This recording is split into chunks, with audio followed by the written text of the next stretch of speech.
És molt important, quan parlem amb qualsevol persona, poder-li oferir la nostra llengua, el català.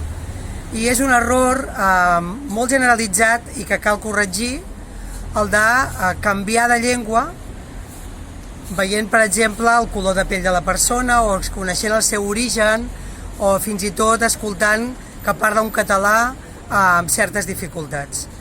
Canviar de llengua quan passa això és una manera de comunicar a aquella persona que no estem disposats a oferir-li la llengua catalana, que no li donem l'oportunitat de poder-la practicar. Per tant, corregim aquest equívoc perquè no és educat canviar de llengua.